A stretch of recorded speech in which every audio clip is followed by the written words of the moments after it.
is Christianity a good idea? Is it the right choice?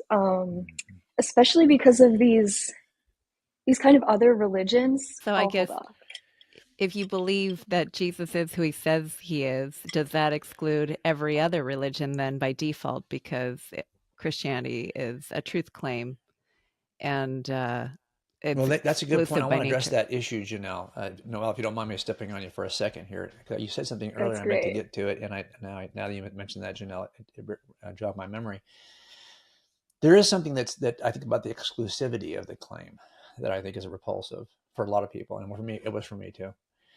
But if you think about it, every claim. So, just on a human level, are you close to your parents? No, I don't know enough about you to know this answer. Yeah, Okay, you're close to your dad. yes. Does he have a Sure, favorite? yeah. Does he have like certain things he likes? Like if you were going to go over his Yes. house for dinner for his birthday, would you know what to buy him? I'd make him a German chocolate cake. Okay, perfect. So if you could, if you meant, so if the goal was to please your father for his birthday, you know what to do.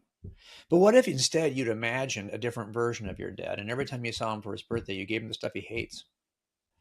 And he's like, oh, gosh, I've told her 1,000 times I love German chocolate cake, but she refuses to even embrace the fact that I'm not even sure can someone love me if on my birthday she continues to bring me the stuff that I don't like? But when I've told her, I've revealed to her exactly who I am and what I like. I think on a very human level, you'd know that you're probably not going to be invited back to your father's house too often if every time you go, you pretend like he's somebody else. So the question I really bring him becomes, cantaloupe. yes, Yeah, yes, he yes. hates Well, cantaloupe. Yeah, That's my I would brother. actually he hates love that. I cantaloupe. would love cantaloupe. Yeah, I could live with Funny that. But story. Yes. but I don't know why he doesn't like cantaloupe. Maybe you should just ignore him I altogether. I know because Because we were little and he puked it up. Anyway, that was okay. Is You that tell that why? story. Oh, Yeah. that's too funny. Okay, so my point though is, aside from the puking cantaloupe, I right. don't need that today. Right. But do you see what I'm saying? If look, these views are so different about the nature of the next life, about the nature of God, the nature of the spiritual realm, that they could all be false, but they cannot all be true because they make competing contradictory claims. So we're either stuck with they're all false or one of them is true. And then that's the case that maybe Christianity isn't that one, maybe it's something else. And let's dive into it. Whoever does that, I think you should do it evidentially. Figure out which of those views, if any, are true, and then commit yourself to it. Because like Lewis said, if it's not important, if it's not true, it's not important. But if it is true, it's critically important. It just cannot be moderately important. It has to be one or the other, unimportant, or it should be something you give your life to. So I think in the end, I want to know, like, what is the nature of the father I'm about to go visit with a birthday gift in my hands? I want to know because I think if you do that enough times, you'll convince you. If you just ignore what he likes and call him by a different name and go in there and act like he's somebody he's not, had kind of a completely different work history, completely different family history, just pretend like he's some other person. At some point, your dad's going to stop inviting you. And that's kind of what happens here, right? If there's a lot of Jim Wallaces in my community. I looked it up. I couldn't believe it. Small town, but there's a lot of Jim Wallaces. So if I gave you directions to my house, or if I just told you to go see Jim Wallace, but I gave you somebody else's directions, you won't end up at my house. So there's a truth about where I live and who I really am. And if you don't nail it, we won't be eating dinner together. And that's really true for every other description. The set of directions that gets you to everybody else's house is not the if it's a wrong house, it's not going to do you any good. Is that exclusive? Am I being cruel by saying no? I'm James Warner Wallace and I live at this address, but you're continuing to say no. I think you live at that address. Am I being cruel? No, it's just the reality of how truth claims work and how relationships work. That if somebody has a relationship with you and loves you, but really thinks of you as an entirely different person, somebody you're not, that at some point you're going to question whether they really love you. And that's why I think getting you right, your identity, Noel, is incredibly important to anyone who says that they love you. That's just true for us too with God. If we really love God, if there is a God, then this identity is going to be important. Now, I may have the wrong identity. Fine.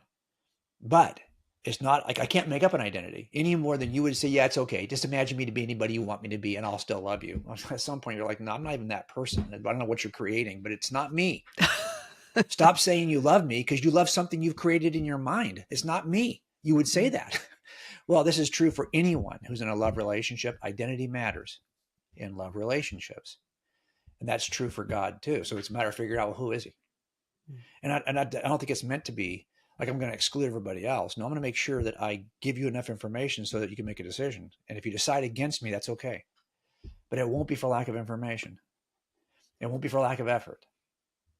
You may just decide, I want nothing to do with you. And I will grant your wish. Because God's a gentleman. He's not going to force you into his presence. He is going to allow you to make a choice based on who you think he is. So I knew that. And as I was kind of going through the Gospels and reading through them, I thought, okay, it's time for me to make a decision. And, I think that part of the problem, well, I think I was lucky. Because unlike you, Noel, I had nobody talking about Jesus before I first examined him on the pages of the New Testament. I could make a decision about his nature without any input from anyone else. That's just how I encountered it. But you had a bunch of people talking to you about Jesus that may have changed the way you see it or even see the evidence or even want to be associated. Look, I get it. I'll just be, should I say this publicly? Probably not, but yes. I'll say it anyway. Yes. When you speak at a lot of Christian conferences, you are sometimes struck by just how many people are unthoughtful about what I think to be one of the most critical things you'll ever believe. And if you said, well, I'm going to stay in this belief system on the basis of people I'm meeting, you probably wouldn't stay. I'm just going to be, but I think that's really true for any worldview, because I don't think people are thoughtful. I think most of us are reactive, not responsive. We don't respond thoughtfully. We just react emotionally.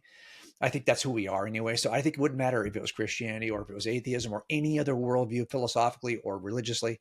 I think we just are not innately thoughtful. It's another example of how we are not innately good and corrupted by systems, but we are innately fallen and we corrupt systems, including theistic systems, religious systems. We corrupt everything.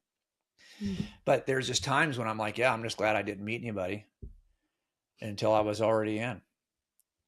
And then I could make a decision. And every time I do it, I'll tell you something, a little trick too, that I've learned with Susie, my wife, is that once I knew there was a God, I realized that people and how they behaved was not nearly as important to me. So, for example, our marriage changed dramatically when I realized that every conversation between Susie and I was really not between Susie and I. It was between me and God. I knew how I was supposed to behave. I was going to say a certain thing that I didn't want to have regrets before God, not before Susie. Now, if Susie responded in a way that was unkind, that's between her and God. My response is between me and God. I'm going to give her 100%. I'm going to expect 0 in return. That 100 to 0 relationship, it changes everything, because that just allows you to forgive everything around you, because that's my conversation with you, Noel, is not between you and I. I'm having a conversation with another child of God, and how I respond to you is between me and God. How you respond to me is between you and God. Even if you don't believe there is a God, it's still between you and God. So it takes the pressure off of me. Well, that same is true for believing that Christianity is true. You have to eliminate every person you know who's ticked you off, because there are going to be a lot of those. And you have to look at the claim itself, that your belief is between you and God, not between you and any believer or any church or any pastor or any system. It's between you and God. And that to me took the pressure off, because I didn't have to. But like I said, I was luckier than you, because I wasn't raised in a place where I had to make a decision about, is this true, or is this what this guy thinks, or is there a different version of this that maybe I should be examining because this guy's kind of sideways? I didn't have to do that.